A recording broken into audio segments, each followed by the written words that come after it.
ಎಲ್ರಿಗೂ ಅಮ್ಮ ಎಂಟ್ರಿಗೆ ನಮಸ್ಕಾರಪ್ಪ. ಎಲ್ಲರೂ ತಿಂಡಿ ತಿಂದ್ರಾ? ಊಟ ಆಯ್ತು, ಊಟ ಮಾಡೋಣ. ಈಗ ಮಾಡ್ಬಿಟ್ಟು ಮಾತಾಡೋಣ. ಅಮ್ಮ ಎಂಟ್ರಿಗೆ ಬೆಂಕಿ ಸಾಂಗ್ ಬೇರೆ ಹಾಕ್ಬಿಟ್ರು, ಖುಷಿ ಆಗೋಯ್ತು. August 1ಕ್ಕೆ ರಿಲೀಸ್ ಆಗ್ತಾ ಇದೆ.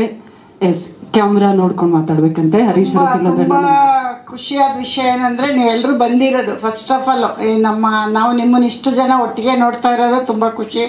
ಫಸ್ಟ್ ಟೈಮ್ ನಾನು ನಿಮ್ಮನ್ನ ಇಷ್ಟು ಜನನ ನಾನು ನೋಡ್ತಾ ಇರೋದು. ನಾನು ಹುಡ್ತಾ ಇದ್ದೀನ ಇವತ್ತೇ ನೋಡ್ತಾ ಇರೋದು. ಅದು ತುಂಬಾ ಖುಷಿಯಾದ ವಿಷಯ. ಇದೇ ಥರ August 1ಕ್ಕೆ ನಮ್ಮ ಸಿನಿಮಾನ ಗೆದ್ದು ಮತ್ತೆ ಒಂದು ಪಾರ್ಟಿ ಮಾಡೋಣ. ಅವಾಗೆಲ್ಲರೂ ಇನ್ನೂ ಖುಷಿಯಾಗೋಣ. ಇದು ಒಂದು ಐಡಿಯಾದಲ್ಲಿದ್ದೀವಿ, ಜನ ಹೆಂಗೆ ತಗೋತಾರೋ ಏನೋ ಅಂತ ಒಂದು ಭಯದಲ್ಲಿದ್ದೀವಿ. ಖಂಡಿತ ನಮ್ಮ ಆಡಿಯನ್ಸ್ ಕೈ ಬಿಡಲ್ಲ ಅನ್ನೋ ನಂಬಿಕೆ ಇದೆ. ಇದರಲ್ಲಿ ಬೇರೆ ಏನು ಉದ್ದೇಶ ಇಲ್ಲ. ನಾವೊಂದು ಸೆಲೆಬ್ರಿಟಿ ಮನೆಯವರಾಗಿದ್ದರಿಂದ ಒಂದು ಭಯಭಕ್ತಿಯಾಗಿ ಒಂದು ಸಿನಿಮಾ ಮಾಡಿದ್ದೀವಿ. ಅಷ್ಟು ಬಿಟ್ಟರೆ ಮುಚ್ಚಿ ಮಾಡಬೇಕು ಆ ಥರದ್ದೆಲ್ಲ ಏನೂ ಇಲ್ಲ. ಅದರಲ್ಲೇನು ದೊಡ್ಡಸ್ಕೇನೂ ಇಲ್ಲ. ಖಂಡಿತವಾಗ್ಲೂ ಅವ್ನಿಗೆ ಯಾವುದೇ ರೀತಿ ಹೇಳದೆ ಮಾಡದೆ ನಾವೇನು ಇದುವರೆಗೂ ಮಾಡಿಲ್ಲ. ಬಟ್ ಅವನಿಗೂ ಗೊತ್ತು, ನನಗೂ ಗೊತ್ತು. ಬಟ್ ಜನ ಒಪ್ಕೊಂಡ್ರೆ ಅವನು ಖುಷಿ, ನಮಗೂ ಖುಷಿ. ಇಷ್ಟು ಬಿಟ್ಟರೆ ಬೇರೆ ಇದರಲ್ಲಿ ಯಾವುದೇ ರೀತಿ ಬೇರೆ ದೊಡ್ಡಸ್ಕೆ ಏನೋ ಅಮ್ಮ ದುಡ್ಡು ಅವೆಲ್ಲ ಏನು ಅನ್ಕೋಬೇಡಿ. ದಯವಿಟ್ಟು ಎಲ್ಲರೂ ಆಡಿಯನ್ಸ್ ಬಂದು ಸಿನಿಮಾ ನೋಡೋ ಥರ ನೀವೆಲ್ಲರೂ ಇದಕ್ಕೆ ಸಪೋರ್ಟ್ ಮಾಡಬೇಕು ಅಂತ ಕೇಳ್ಕೊತೀನಿ ಅಷ್ಟೇ.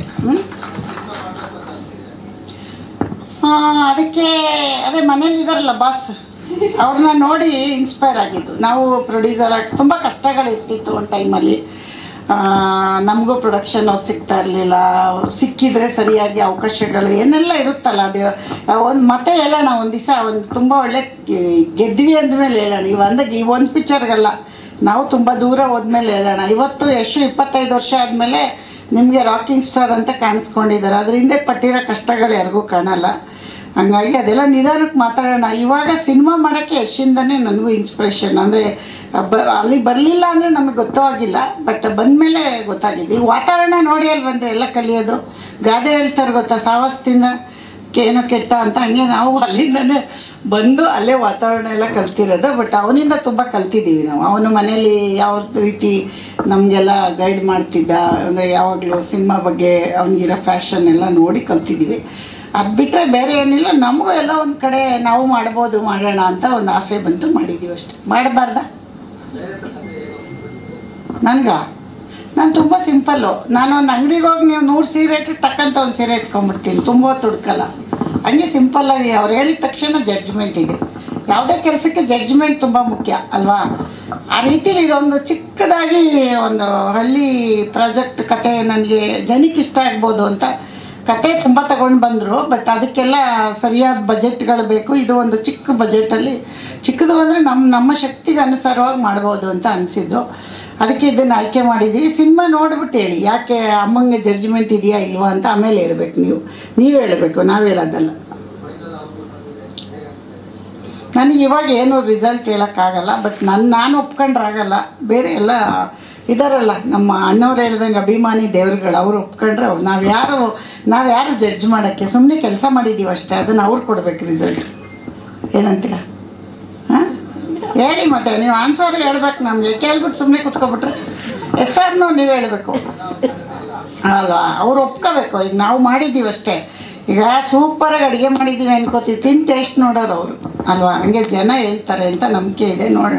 ನನಗೊಂದು ಹೋಪ್ಸಿದೆ. ನಮ್ಮ ಕನ್ನಡದ ಅಭಿಮಾನಿಗಳು ಈಗ ಯಶು ಒಂದಿನ ಬಂದಾಗ ಅವ್ನು ಕಿರಾತಕದಿಂದ ತುಂಬ ಇಷ್ಟ. ಇವತ್ತು ಹಾಸನಲ್ಲಿ ಮಾತಾಡ್ತಾರೆ ಕಿರಾತಕ ಸಿನಿಮಾ ನೋಡಿ.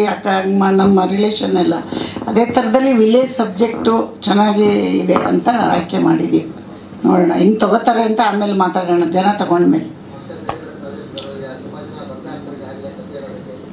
ಬರ್ತಾರೆ. ನಾವು ಒಂದಿನ ಹೋಗಿದ್ದೀವಿ, ಹಂಗೆ ಬರ್ತಾರೆ, ಅದ್ರೇನು ಬೇಜಾರಿಲ್ಲ. ಬಟ್ ಏನಂದರೆ ಬರೋದು ಈಗ ಕೆಲಸ ಕೇಳೋದು ನಾವು ಕೇಳಬೇಕು, ನೀವು ಕೇಳಬೇಕು, ಅದು ತಪ್ಪಲ್ಲ.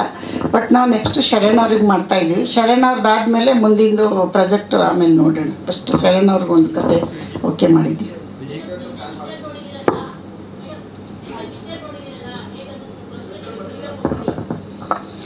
ನಾನು ಅಷ್ಟೊಂದು ಜಡ್ಜ್ಮೆಂಟ್ ಕೊಡೋಷ್ಟು ದೊಡ್ಡವಳಿಲ್ಲ. ಬಟ್ ನಮ್ಮ ಕೂಸು ನಮಗೆ ಚೆನ್ನಾಗಿರುತ್ತೆ, ಅದು ನಾನು ಹೇಳ್ಬಾರ್ದು, ನೀವೆಲ್ಲ ಹೇಳಬೇಕು ಅಂತಲೇ ನಾನು ಇವತ್ತವರೆಗೂ ನನಗೆ ಒಂದು ಏನೋ ಒಂದು ತಕ್ಕಮಟ್ಟಿಗೆ ಒಂದು ಆಯ್ಕೆ ಮಾಡಿದ್ದೀವಿ ಅಂತ ಒಂದು ಇದೆ.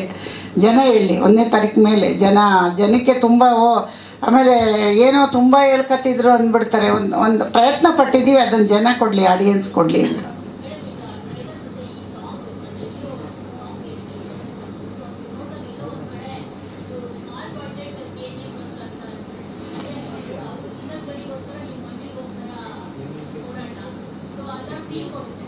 ಹೌದಾ? ಅಲ್ಲ, ನೀವು ಹಂಗೆ ಅನ್ಕೊಂಡ್ರೆ ಒಳ್ಳೇದೇನೆ. ಬಟ್ ಅವರಷ್ಟು ಚಿನ್ನ ತೆಗಿಯೋಕ್ಕಾಗ್ದಿದ್ರು ಮಣ್ಣಾರು ತೆಗ್ದಿದ್ದೀವಲ್ಲ, ಅಷ್ಟೇ ಅಲ್ವ? ಚಿನ್ನಕ್ಕೆ ಬೆಲೆ ಜಾಸ್ತಿ, ಮಣ್ಣು ಈಸಿಯಾಗಿ ಗೆಲ್ಬೇಕಾದ್ರೆ ನಮ್ಮನೆ ತೋಟದಲ್ಲೂ ಸಿಗುತ್ತಲ್ಲ. ಹಂಗಾಗಿ ನಮ್ಮ ಪ್ರಯತ್ನ ನಾವು ನಮ್ಮ ತಕ್ಕ ಮಟ್ಟಿಗೆ ಮಾಡಿದ್ದೀವಿ ಅನ್ಕೋಬೋದೇನು.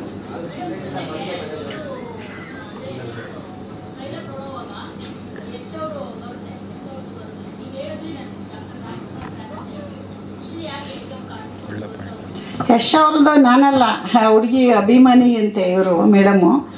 ಸಿನಿಮಾದಲ್ಲಿ ಮಾತುಕತೆ ಆಗ್ಬೇಕಾದ್ರೆ ಡೈರೆಕ್ಟ್ರ್ ಹತ್ರ ಡಿಸ್ಕಷನ್ ಮಾಡಿದ್ರಂತೆ ಯಾರನ್ನ ಹಾಕೋದು ಅಂತ. ಅವಾಗಿನ್ನೂ ಗೊತ್ತೇ ಇಲ್ಲ ಅವ್ರಿಗೆ ನಮ್ಮ ಪ್ರಾಜೆಕ್ಟ್ ಅಂತ. ಇವರೆಲ್ಲ ಸೇರಿ ಇಲ್ಲ ಯಶ್ ಅವ್ರದ್ದು ಹಾಕೋಣ ಅಂದ್ಬಿಟ್ಟು ಹಾಕಿರೋದು. ಬಟ್ ಹಾಕುವಾಗ ನಾನು ಬೇಡ ಅನ್ನೋಕ್ಕಾಗಲ್ವಲ್ಲ, ಹಾಕ್ಲಿ ಬಿಡಿ ಅಂತ ಹೇಳಿ ಹಾಕ್ಸಿದ್ದೀವಿ ಅಷ್ಟೆ. ಇವಾಗಿನ ಟ್ರೆಂಡಲ್ಲಿ ಹೀರೋ ಇದ್ದಾರೆ ಅಂತ ಅಂದ್ಕೊಂಡಿದ್ದೀವಿ ಅಷ್ಟೆ. ಏನು ಹೇಳಿ? ಅದನ್ನು ನಾನು ಹೇಳ್ತೀನಿ, ಇದೆಲ್ಲ ಮುಗೀಲಿ ಆಮೇಲೆ ಹೇಳ್ತೀನಿ. ಬಜೆಟ್ ಮಾತಾಡೋ ಜಾಗ ಅಲ್ವೇ ಅಲ್ಲ ಇದು. ಏನಂತೀರ? ನಮ್ಮ ಡೈಲಾಗ್ ಅದು ಅಲ್ಲ.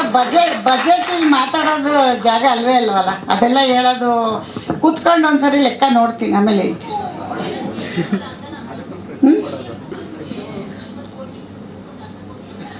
ಅಷ್ಟೊಂದು ದೊಡ್ಡವರಿಲ್ಲಮ್ಮ ನಾವು. KGF ನಮ್ಮ ವಿಜಯ್ ಸರ್ ತುಂಬ ಚೆನ್ನಾಗಿ ಮಾಡಿದ್ದಾರೆ, ಅವ್ರಿಗೆ ಈ ಮುಖಾಂತರ ನೆನೆಸ್ಕೋತೀವಿ. ಅವರಂಥ ಪ್ರೊಡ್ಯೂಸರ್ಸು ಈಗ ಬಂದಿದ್ದಾರಲ್ಲ, KVN ಅವರೆಲ್ಲ ಬರಲಿ. ನಾವು ಅದನ್ನು ನೀವು ಸಿನಿಮಾ ನೋಡಿ ಅಷ್ಟು ಅಂದ್ಕೊಂಡಿದ್ದೀರ ಅಂದರೆ ಅದು ನಿಮ್ಮ ದೊಡ್ಡತನ. ಅಮ್ಮವ್ರು ಇಷ್ಟು ಹಾಕಿದ್ದಾರೆ ಅಂತ.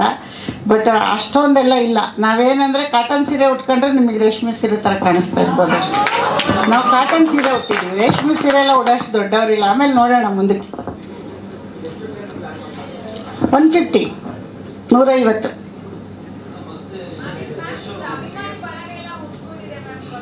ಹೌದಾ?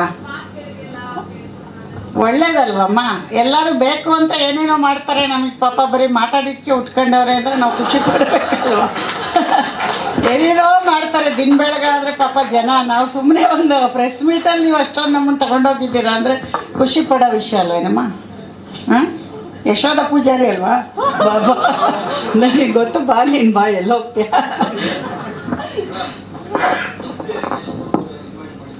ಬರ್ತಾರೆ, ಕಾಯ್ತಾರೆ ಥಿಯೇಟ್ರ್ ಹತ್ರ. ಯಾವ ಥಿಯೇಟ್ರ್ ಹತ್ರ ಅಂತ ಗೊತ್ತಿಲ್ಲ, ಗೌಪ್ಯವಾಗಿ ಬರ್ತಾರೆ. ಯಾವ ಥಿಯೇಟ್ರು ಅಂತ ಹೇಳಲ್ಲ, ಅನೌನ್ಸ್ ಮಾಡಲ್ಲ. ಬರ್ತಾರೆ, ಖಂಡಿತ ಬರ್ತಾರೆ.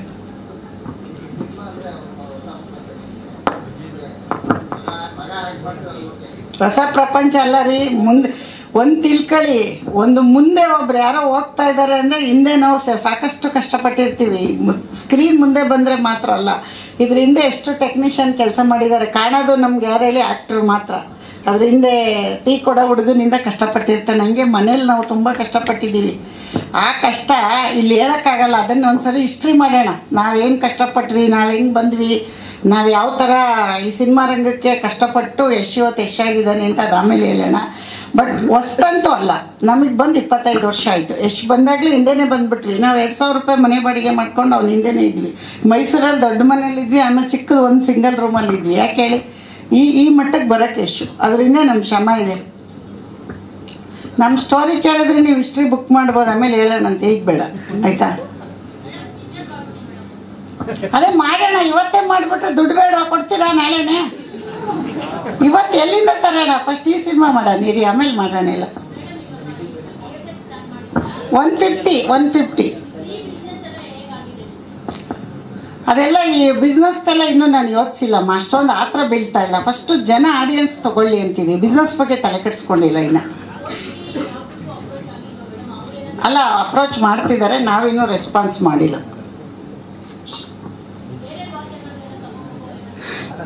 ಬೇರೆ ಭಾಷೆಗೆ ಇಲ್ಲಿ ನಮ್ಮವ್ರು ಒಪ್ಕೊಂಡ ಮೇಲೆ ಪ್ಲ್ಯಾನ್ ಇದೆ. ಫಸ್ಟ್ ಇಲ್ಲಿ ನಮ್ಮವ್ರು ಹೇಗೆ ತೊಗೊಳ್ತಾರೆ ನೋಡ್ಬಿಟ್ಟು ಆಮೇಲೆ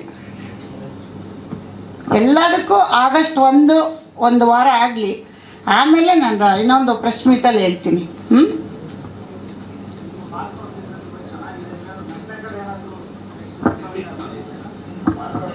ನಟನೆ ಇದೇ ನಟನೆ. ಈಗ ಮಾತಾಡ್ತಿದ್ವಲ್ಲ, ಇದನ್ನೇ ನೀವು ನಟನೆ ಅಲ್ಲ. ನೀವು ಹೇಳ್ತಾ ಇರೋದು ನಟನೆ ಮಾಡೋಕ್ಕೆ ಬರಲ್ಲ ನಮಗೆ, ನೀವು ಅಂದ್ಕೊಂಡಿದ್ದೀರ. ಸುಮ್ಮನೆ ಮಾತಾಡಿದ ತಕ್ಷಣ ನಟರಿಗೆ ಅದೊಂದು ವ್ಯಾಲ್ಯೂ ಇದೆ. ಅದನ್ನೆಲ್ಲ ಅಷ್ಟು ಈಸಿಯಾಗಿ ನಟನೆ ಮಾಡೋಕ್ಕಾಗಲ್ಲ. ಮಾತು ಬೇರೆ, ನಟನೆ ಬೇರೆ. ನನಗೂ ಎಷ್ಟು ಬಂದ ಮೇಲೆ ಗೊತ್ತಾಗಿದೆ ಇಷ್ಟೊಂದು ಕಷ್ಟನ ನಟನೆ ಮಾಡೋದು ಅಂತ. ಅದಕ್ಕೆ ಆದ ಪ್ರಿಪ್ರೇಷನ್ ಎಲ್ಲ ಅವ್ರು ಎಷ್ಟು ಕಷ್ಟಪಡ್ತಾರೆ. ಅಷ್ಟು ಈಸಿ ಇಲ್ಲ ನಟನೆ ಮಾಡೋದು. ನಾವೇನೋ ಒಂದು ಸಣ್ಣ ಪ್ರಯತ್ನ ಮಾಡಿ ಪ್ರೊಡ್ಯೂಸರ್ ಆಗಿದೆ, ಅದಕ್ಕೆ ಆಶೀರ್ವಾದ ಮಾಡಿ ಸಾಕು.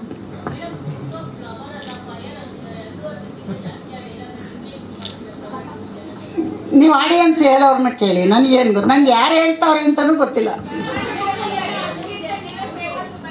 ಹೌದಾ? ಇರು ನಿಂಗೆ ಮಾಡ್ತೀನಿ. ಅವಳು ಯಶೋಧ ಪೂಜಾರಿ ಅಲ್ಲಮ್ಮ. ಅವನೆಲ್ಲಿ ನಾನೆಲ್ಲಿ, ಅವನು ಎಷ್ಟು ಹೆಸರು ಮಾಡಿದ್ದಾನೆ.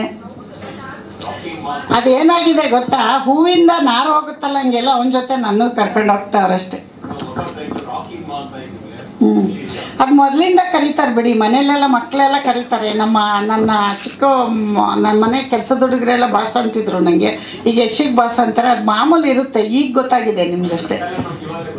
ಅಷ್ಟೇ ಏನಿಲ್ಲ. ಟ್ಯಾಲೆಂಟ್ ಅಲ್ಲ ಅದು, ಸುಮ್ಮನೆ ಈ ಥರ ಮಾತಾಡಿದ್ದನ್ನೇ ಅಂದ್ಕೊಂಡು. ಟ್ಯಾಲೆಂಟ್ ಅಂದರೆ ಬೇರೆ ಇರುತ್ತೆ ಬಿಡಿ. ಹಾರ್ಡ್ ವರ್ಕ್ ಆಮೇಲೆ ಆರ್ಟಿಸ್ಟ್ ಎಲ್ಲ ಬೈಕತ್ತಾರೆ. ನಾನು ಇಲ್ಲ ಬರೋದೇ ಹೆಂಗೆ ಸರ್, ಮಾತಾಡೋಕ್ಕೆ ಬರಲ್ಲ. ನಾವು ಹಾಸನ ಕಡೆಯವರಲ್ವಾ, ನಮಗೆ ತುಂಬ ನಯವಾಗಿ ಮಾತಾಡೋಕ್ಕೆ ಬರಲ್ಲ, ಅಂದರೆ ಸ್ಮೂತಾಗಿ ಬರಲ್ಲ. ನಾವು ಹಳ್ಳಿ ಭಾಷೆ ಇರೋದೇ ಹಿಂಗೆ ನಮ್ಮದು. ಈಗ ಮಂಗಳೂರು ಭಾಷೆನ ನಮ್ಮ ಭಾಷೆ ಥರ ಮಾತಾಡಿ ಅಂದರೆ ಅವ್ರಿಗೆ ಬರಲ್ಲ. ಹಾಸನವ್ರದ್ದು ನಮ್ಮದು ಈ ಥರ ಭಾಷೆ ಅಷ್ಟು ಬಿಟ್ಟರೆ ಬೇರೆ ಏನೂ ಇಲ್ಲ. ಅಷ್ಟೇನಾ? ರಘು ನಿಡುವಳ್ಳಿ ಅವರೇ, ನಿಮ್ಗೊಬ್ರು ಒಳ್ಳೆ ಕಾಂಪಿಟೇಟರ್ ಸಿಕ್ಕಿದ್ದಾರೆ. ಕಂಗ್ರ್ಯಾಚುಲೇಷನ್ಸ್ ಅಮ್ಮ. First of all thank you so much. ಪ್ರತಿಯೊಬ್ಬರು ಹೇಳೋದು ನಿಮ್ಮ ಜೊತೆ 10 ನಿಮಿಷ ನನಗೂ ಅನುಭವ ಆಗಿದೆ. 10 ನಿಮಿಷ ಸಮಯ ಕಳೆದ್ರೆ ಸಾಕು. ಖಂಡಿತವಾಗಿಯೂ ಒಂದು ಮನೆ ಮಕ್ಕಳ ರೀತಿಯಲ್ಲಿ ನಮ್ಮೆಲ್ರಿಗೂ ನೀವು ಪ್ರೀತಿ ತೋರಿಸ್ತಾ ಇದ್ದೀರಾ. ನಿಮ್ಮ PA ಪ್ರೊಡಕ್ಷನ್ಸ್ ಮೂಲಕ ನೂರಾರು ಸಾವಿರಾರು ಸಿನಿಮಾಗಳು ಬರಲಿ. ನಮ್ಮ ಕನ್ನಡ ಚಿತ್ರರಂಗಕ್ಕೆ ಒಳ್ಳೆ ದಾರಿದೀಪ ಆಗಲಿ.